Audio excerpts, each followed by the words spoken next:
Assalamualaikum warahmatullahi wabarakatuh, kawan Lem TV. Kali ini kita akan berbicara mengenai Undang-Undang Cipta Tenaga Kerja, UU Cipnaker, klaster ketenaga kerjaan yang dulu atau sekarang juga dikenal dengan Omnibus Law yang menyengsarakan rakyat, utamanya kalangan buruh atau pekerja. Sudah hadir di studio Ketua Umum DPP FSP Lem SPSI, Bapak Insinyur Arif Minardi. Damang Pak Arif? Alhamdulillah. Sehat-sehat ya? Sehat, alhamdulillah. Tapi begitu Undang-Undang Ciptaker disahkan, sakit dong sebagai tokoh buruh Ya, de facto. ya sakitnya tuh di sini. Sakitnya di sini. Di sini sakitnya ya. Sakit banget Pak ya? Sakit banget lah, karena dalam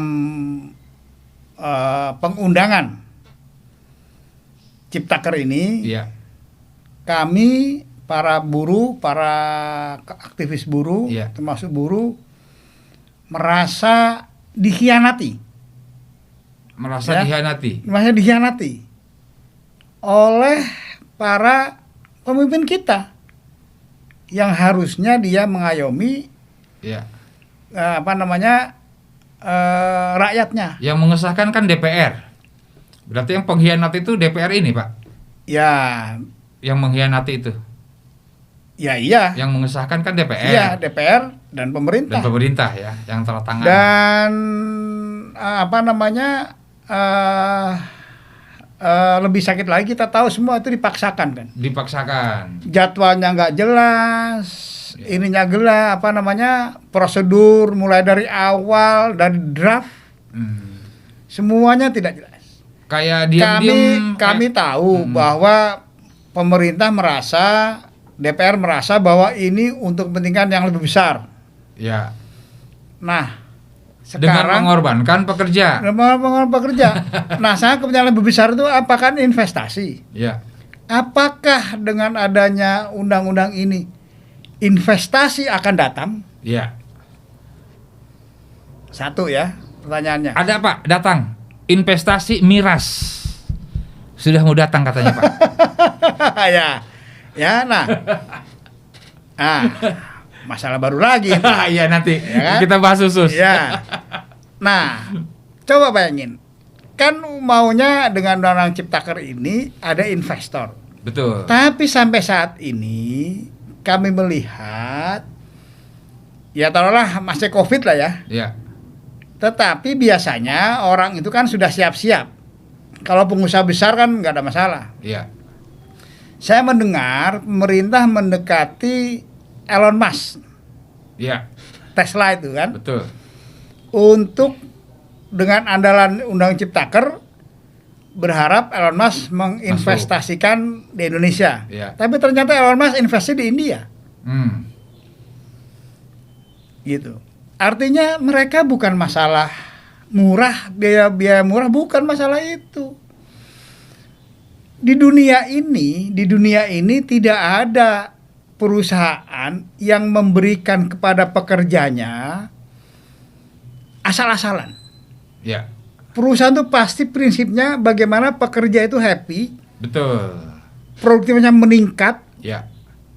maksimal berproduktif di perusahaan itu, Ya. sehingga dia harus memberikan kenyamanan kepada pekerjanya. Betul. Nah, di Indonesia malah kebalikan. Jadi pengusaha tidak butuh upah murah. Bukan tidak butuh upah murah. Wah, Tapi upah- lebih butuh pekerja yang happy, yang enjoy dengan pekerjaannya. Nah, sehingga itu, kualitas produk terjaga ya. Iya. Ya. Lah sekarang upah murah, dia pas-pasan masuk kerja pusing kepalanya. Iya. Banyak salah. Banyak salah. Oke Pak. Yang ingin saya tanyakan sejak awal nih. Kenapa bisa lolos Pak? Padahal demo bergelombang. Mahasiswa juga ikutan kalau nggak salah ya. Ikut dukung pekerja untuk menolak Omnibus Law ini. Kenapa masih bisa lolos Pak? Apa karena Senayan tidak berhasil diduduki atau gimana Pak? Nggak, karena menurut saya terlalu kuat pihak eksekutif legislatif pembuat undang-undang. ya mereka mengerahkan segala daya upaya, termasuk aparat keamanan. Aparat keamanan. Ya. Kemudian juga di dalam demo itu harus kita akui ada oknum-oknum yang yang merusak esensi dari unjuk rasa. Iya. Sehingga unjuk rasa itu mempunyai pemerintah dalam hal ini yang berkepentingan mempunyai alasan untuk membubarkan. Nah, maka kita kalau demo kan kita selalu jaga. Karena esensi kita ini menyampaikan aspirasi. Ya. Nah, biasanya kalau demonya besar, pemerintah tuh selama ini, Pak Presiden ini, Pak Jokowi, juga selalu didengar aspirasi kita. Dan membatalkan berkali-kali kan. Nah, sekarang ini ketika kita mau demo, kebetulan ada COVID juga. Jadi kita juga tidak bisa maksimal mengerahkan massa pada saat itu. Ya, bukan berarti dengan massa besar kita selalu berhasil, tidak juga. Tetapi massa besar itu menandakan bahwa memang itu undang-undang itu ditolak. Ya. Ya, dengan berbagai alasan yang sudah kita kemukakan tadi. Dan orang sudah paham benar. Ya kan, kira-kira gitu. Nah, ini yang yang aspirasi ini yang tidak jalan sekarang karena COVID. Nah, seharusnya pada kondisi COVID seperti ini, negara itu memikirkan bagaimana rakyat itu selamat dulu. Ya. Selamat dari COVID, semuanya tidak ada korban.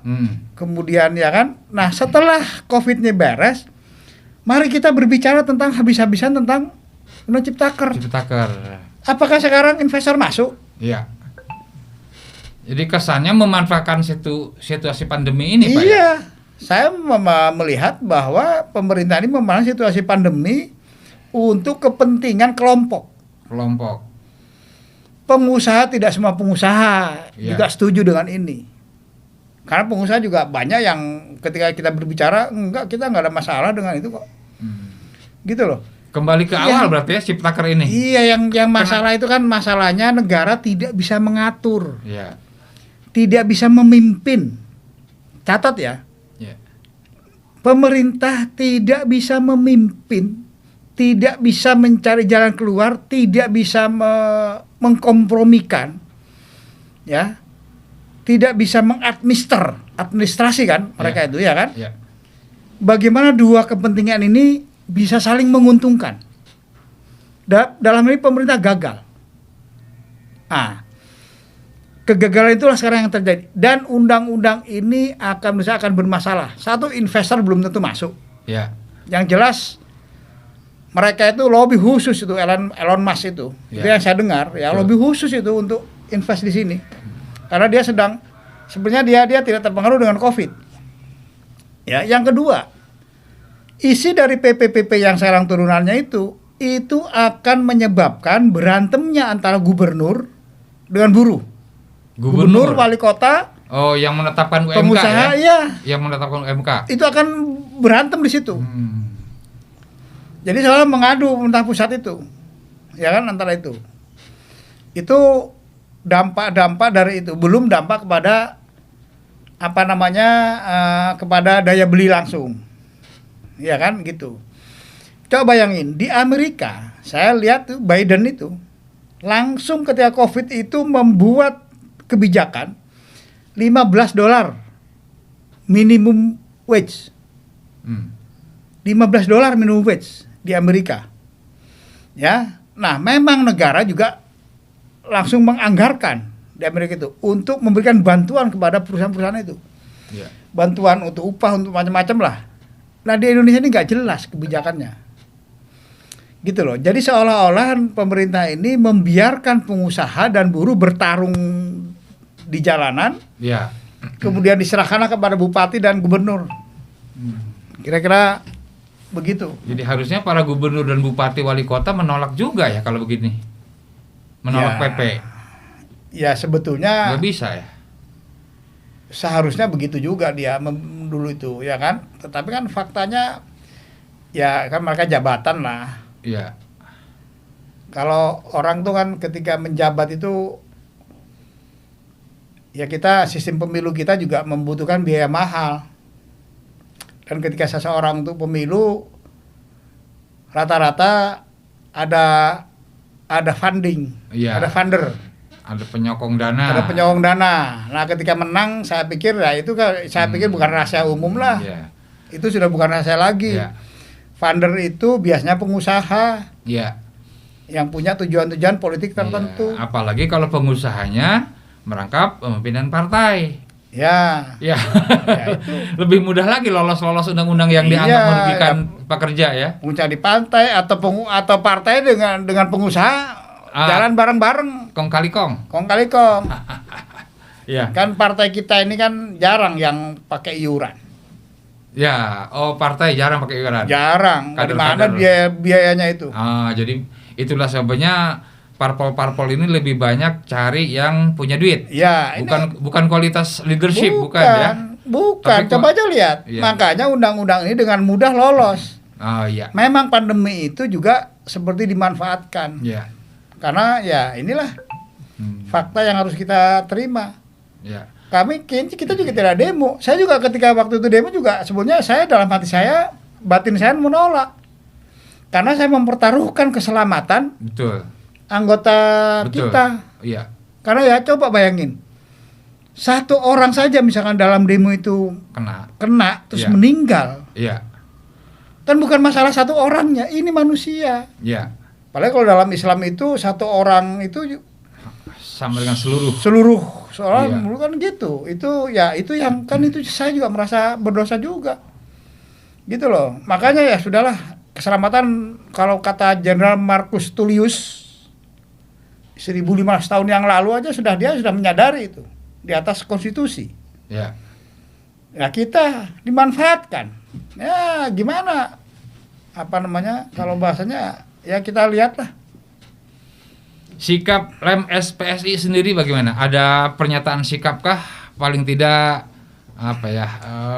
konsisten menolak gitu? Jadi kalau kami Lem itu sampai saat ini tetap menolak undang-undang tersebut. Sehingga PP semua yang ada pasti mendukung itu. Otomatis ditolak. Otomatis ditolak. Otomatis kita menolak PPP yang ada. Bukan menunda, bukan menolak. Dan kami minta pemerintah ya untuk menurut saya membatalkan. Membatalkan undang-undang. Nggak usah malu lah. Iya. Nah, kerjaan kira-kira begitu. Ya. Ada yang upaya untuk membatalkan undang-undang yang sudah disahkan itu gimana Pak? Bapak kan pernah jadi di Dewan ini. Ada peluang membatalkan? Ada. Ada ya? Bikinan manusia. Ya. Itu Selalu ada peluang. selalu ada berubah. peluang untuk dirubah. Ya. GBHN aja bisa di. Gimana bisa. Ubah ya? Dan perubahan itu tidak mesti harus tahun. Ini kalau Ya. emang 1 jam pun kalau salah rubah. Ya. Orang dia jadwal juga bisa rubah kok. Ya. Nggak mesti. Semua bisa diatur. Nggak mesti butuh berapa Nggak bulan, mesti butuh. berapa tahun. Ya. Kan nggak ada yang selama konstitusional kan nggak masalah. Iya. Ya presiden. Wah ini bener nih. Ternyata investor juga tidak begitu tertarik dengan undang-undang ini. Ya. Ya kan? Khusus kelas tenaga kerjaan, ayo kita rubah jadi lagi. Ya. Coba buruh gimana nih? Misalkan Pak Jokowi, Rif, sini. Gimana menurut lu? Pak ini enteng nih. Ya. Mana itu pengusaha? Mari kita bicara fair. Ya. Pengusaha kenapa maunya gimana? Kan begitu. Ya. Ya diskusi lah, kita ini kan orang-orang beradab, Ya. orang-orang berilmu, Ya. orang-orang bisa mencari kompromi, bukan orang-orang yang ingin menang sendiri, bukan orang yang serakah. Ya. Kan kalau sekarang saya bisa mengatakan, lu serakah. Ya kalau ingin menang sendiri nanti Mas mati kubur sendiri juga Pak. Makanya, betul itu. Betul ya. Betul. Kalau selalu ingin menang sendiri nanti lu mati yang ngubur siapa lo gitu kan? Iya. Lu sendiri bisa. Makanya, jadi dia harus ngerti. Ya jadi bisa diubah ya. Iya, prinsip bagaimana Pancasila itu kan musyawarah. Ini musyawarahnya diatur. Musyawarahnya itu direkayasa. Seolah-olah musyawarah. sehingga tidak tercipta keadilan sosial bagi seluruh Indonesia. Jadi gini, yang namanya rekayasa pasti ada masalah terus menerus. Iya. Lah, sudahlah, pengusaha juga nggak enak, ya kan? Pemerintah juga nggak enak. Emang hatinya enak, tenang hatinya? Iya. Enggak tenang itu. Jadi seperti cinta, mending tenang kita buruh, walaupun hati kita sakit. Tapi kan ya gimana? Yang penting kita mah berusaha keras. Kalaupun demo nanti kalau sudah nggak kalau sudah nggak ada COVID beres, kita akan coba lakukan demo-demo lagi. Iya. Kalau sekarang ya kita keselamatan dulu. Jadi musyawarah untuk dalam penyusunan dan pengesahan undang-undang Ciptaker itu direkayasa ya. Direkayasa. Kalau saya bisa mengatakan itu rekayasa. Iya. Nah, rekayasa para para pemimpin negara lah, para pejabat negara. Berarti undang-undang ada kerjasama. Karena sama sekali satu pihak ini tidak digubris. Iya. Ya, ada beberapa orang yang menamakan kerjasama apa konspirasi, Pak? Sama-sama kerjasama sebetulnya. Cuma kalau konspirasi kan lebih ke ada negatif kan? Menang sendiri tadi. Iya, konspirasi itu ada unsur rekayasa. Tapi kalau kerjasama tidak ada unsur rekayasa. Iya, win-win solution gitu ya. Sama-sama bekerja sama. Ya berarti kawan Lem TV, Undang-Undang Ciptaker ini hasil musyawarah yang direkayasa. Berarti musyawarahnya tidak seperti cinta. Karena kalau cinta, kata penyanyi dangdut, nggak bisa direkayasa ya. Kalau cinta tidak bisa direkayasa ya. Oke, jadi Lem SPSI akan tetap sikapnya tetap menolak. Ya. Meskipun penolakan itu bisa dikatakan tidak ada artinya dalam tanda petik karena undang-undang udah berlaku, Pak nih. Ya. Bagaimana ini? Jadi bagi kita itu adalah kita menunjukkan sikap. Ya. Ya, jangan sampai mereka terlena. Sekarang mah dia sudah ternyata nggak berbicara juga. Berarti dulu hanya ini aja kan gitu. Tapi sikap itu kan menentukan pola pikir, pola juang bahwa jangan sampai ke depan itu pemerintah atau siapapun yang mengelola negeri ini sembarangan. Jangan jadi presiden ya. Jangan berulang. Begitu jadi toh juga terima-terima juga. Gitu. Kita pernah bahas ini Pak di Omnibus Law ya di episode sebelumnya tentang kenapa Omnibus Law ditolak. Waktu itu Pak Arief mengatakan, saya masih ingat, alasan utamanya adalah pihak pekerja atau SPSI, Lem SPSI mempertanyakan ada masalah apa dengan undang-undang ketenaga kerjaan selama ini. Kan nggak ada masalah dalam tanda petik, sehingga nggak perlu ada aturan baru. Kan gitu ya. Jadi kalau undang-undang ketenaga kerjaan sudah jalan dan ada masalah dikit, tinggal perbaiki aja di situ, bukan bikin baru yang kemudian lebih memihak. Kesannya kan memihak pengusaha ya, memihak pengusaha, merugikan buruh.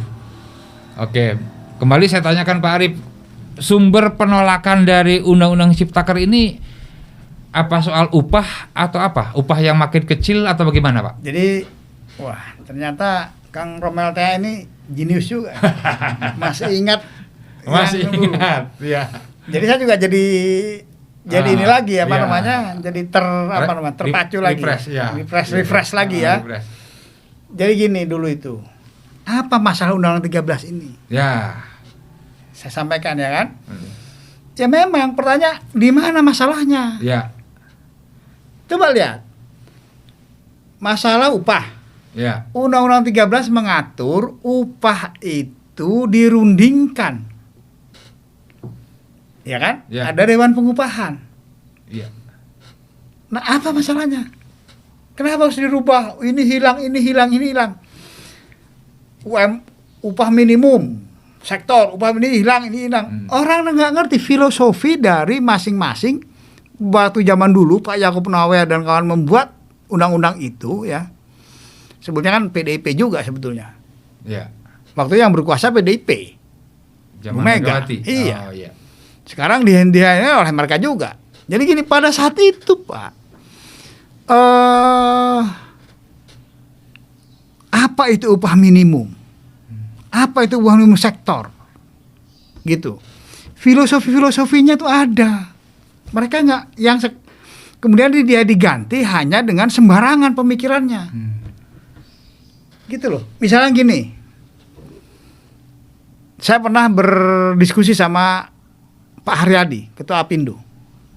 Saya bilang, apa masalahnya 13? Iya, itu kan upah kita tidak kompetitif. Itu banyak yang nggak bisa loh. Sekarang ada masalah gitu dengan undang-undang ini 13? Ya enggak sih. Upah di bawah upah minimum yang ditetapkan juga bisa. Iya. Kenapa? Karena ada klausul. Iya. Ya kan, terutama UMKM itu. Iya, iya. Minimum ke bawah itu kan Iya. banyak yang tidak sesuai. Kan nggak masalah juga. Kan sama-sama saat ini masih apa namanya? Ya relatif nggak ada masalah. Iya. Yang ini. Nah, penting. kalau kita diginiin ya pasti Nah, pasti yang bisa membayar turun ke bawah semua. Gitu loh. Nah, apa yang bisa, dan mereka tidak pernah bisa menjawab.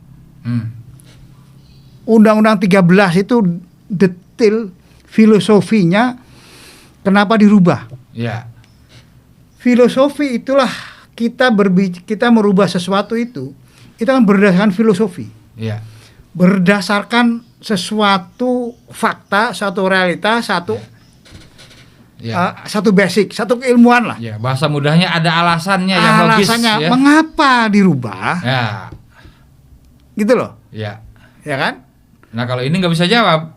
Enggak, saya baca semua lah. Saya Karena udah memang nggak baca ada masalah semua sebetulnya. detail apa namanya naskah akademiknya itu nggak ada, dangkal. Dangkal. Maka seharusnya presiden tuh memahami yang begini, yang mengerti. Tapi Pak Presiden. Masalahnya Pak Presiden itu di lingkungan dikelilingi oleh yang tadi itu, oleh orang yang punya uang semua. Penyokongnya dulu. Loh, apakah kita nggak mikirin? Pengusaha mikirin. Iya. Saya juga mikirin kok bagaimana mereka tetap untung. Iya. Iya.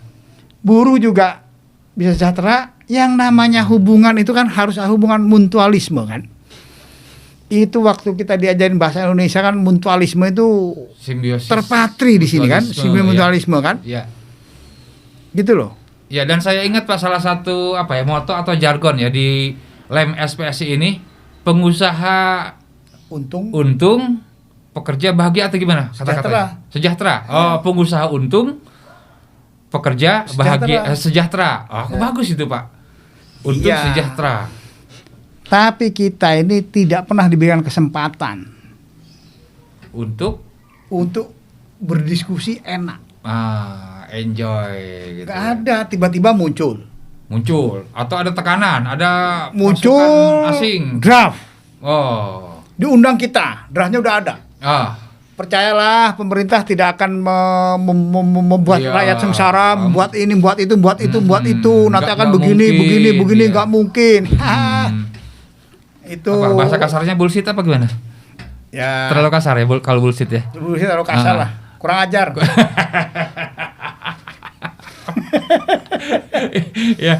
Ya dalam hati amarah mengatakan bullshit, tapi kan harus sopan Pak ya. Ada undang-undang ITE ya.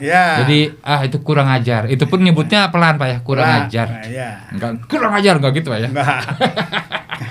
Kan kita tahu mereka punya niat baik. Iya. Hanya niat baiknya itu bener enggaknya gitu yang kita nggak tahu. Nah, itu ya. Kita nggak tahu. Katanya punya niat baik. Katanya. Kalau ngomong selalu. Iya.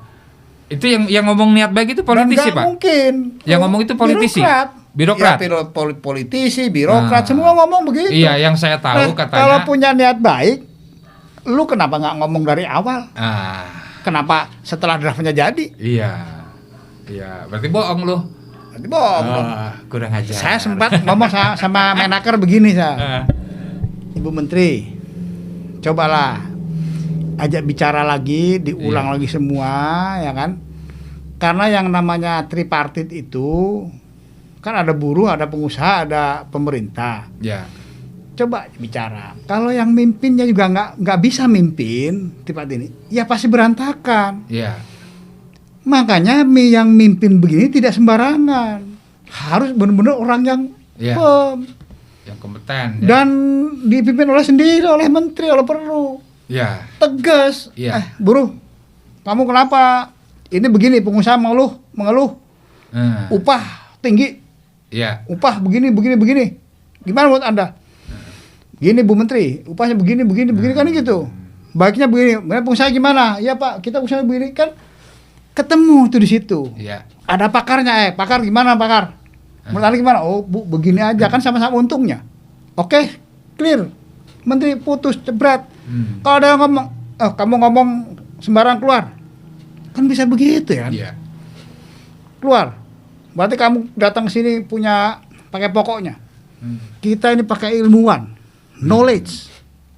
Ya kan? Begitu mestinya. Ini nggak ada knowledge. Itu tadi. Sehingga Iya. Akan begini terus. ada kesan pengusaha saja yang ingin untung, kesejahteraan pekerjanya tidak diperhatikan, kesannya begitu ya. Ya, Atau kesannya faktanya, ini ya, atau faktanya. kesan dan fakta. Kesan dan fakta ya. Kang Romel ini ya timnya juga dari Kementerian Menko Oh, dari biro pemerintah. dan itu semuanya banyak pengusaha yang di situ.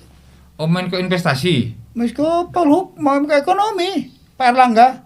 Oh, bukan dari Menaker, bukan. Ya Menaker anggotanya mereka. Oh, iya. Dikoordinasi oleh mereka. Iya. Jadi mereka banyak pengusaha di situ. Iya. Ya, di Senayan kan banyak Ya, pengusaha. waktu draftnya dibuat itu, Iya. buruh nggak ada sama sekali, Perwakilan dari buruh nggak ada, sama sekali nggak ada. nggak ada. Lalu buat apa ada Sama sekali organisasi nggak ada. buruh?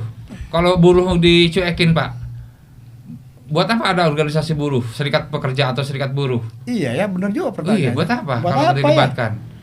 Kalau bubar nggak bisa juga ya, harus bersatu kita ya. Bubar juga malah lebih parah lagi. Lebih parah lagi ya. Ada aja udah parah. Nah, ada aja dengan demo-demo Iya. nggak perhatiin. Yang jadi masalah ini kritik buat diri sendiri. Iya. Buruhnya tidak bersatu. Nah, buruhnya tidak bersatu, pekerjanya tidak bersatu. Wahai mahasiswa, saya pernah dengar itu Pak di lab SPSI. Mahasiswa juga kan calon pekerja, calon buruh, hey hero dong. Mahasiswa katanya kan agen of change, Pak, agen perubahan. Iya, jadi ikut demo juga. Anak STM ikut demo wajar, mereka kan calon pekerja, calon buruh. Iya, Betul ya? betul. Ya, ini saya ngomporin demo nggak nih? Nggak apa-apa. Kena undang-undang Ngomporin aja. Kena undang-undang ITE nggak nih ya? Enggak ya. Tapi kan kita rasional, ada ilmunya. Ini Pak Arif ini ada background ketenagakerjaan yang luar biasa maksud saya. Backgroundnya ketenagakerjaan, kepeduliannya tinggi. Pak Arif, kita sampai di sini saja dulu perbincangan mengenai Undang-Undang Cipta Tenaga Kerja. Tapi sebelum saya tutup, ada hal yang penting ingin disampaikan kepada audiens, khususnya pekerja dan lebih khusus lagi anggota LEM SPSI. Ya, kepada teman-teman pekerja buruh, khususnya anggota FSP LEM SPSI, ya ini bagi buruh ini adalah musibah. Musibah, takdirnya mereka juga sudah mengetok palu, ya, tetapi takdir itu kan Bisa dirubah. Iya.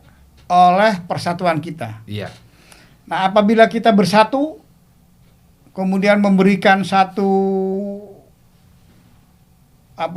paper, satu usulan yang ilmiah, Iya. dan kemudian kita bersama-sama memperjuangkan yang ilmiah tersebut, tentu saja menguntungkan pengusaha, juga membuat buruh sejahtera, Iya. dan membuat bangsa dan rakyat menjadi ikut Merasakan makmur, Iya, menambah. ikut makmur. Kan itu mari kita perjuangkan hal seperti itu. Iya. Jadi intinya knowledge jalan, Iya. kemudian Pelajari, pahami gitu ya. pahami, kita bersatu, Iya. kita kalaupun kita harus demo, kita demo besar-besaran. Iya. Dan demo itu dimaksudkan untuk kepentingan bersama-sama, bukan hanya kepentingan buruh saja, tapi kepentingan semua pihak. Iya. Dan jangan lupa Dan doa. sampai saat ini kita menolak Iya, tetap apapun, karena yang ininya ditolak, otomatis PPP-nya pasti ngikutin ini Iya. kan. ya otomatis lah. Yang terakhir berdoalah kepada Iya. Allah. Jadi- Karena hanya Allah lah yang memberikan keputusan. kepastian. Kita hanya berusaha. Iya, jadi perjuangan Dan dan mudah-mudahan kepada para pemimpin juga, dia mencobalah bijaksana. Cobalah Ya, eling. cobalah eling, bijaksana. Bagaimana ketika ada pandemi, ada ini, ketika kita harus bersatu untuk Iya. keselamatan, ya kita mikirin Iya. keselamatan dahulu. Betul. Setelah itu baru mari kita bicarakan Iya. bahwa musyawarah itu ruh yang tertinggi di Indonesia. Iya, syuro. Suro, kira-kira ya gitu ya, musyawarah Iya. mufakat. Dan itu dasar negara, Pancasila, betul. pasal 4. Iya. Baik, demikian kawan-kawan pembicaraan singkat kita tentang Undang-Undang Ciptaker.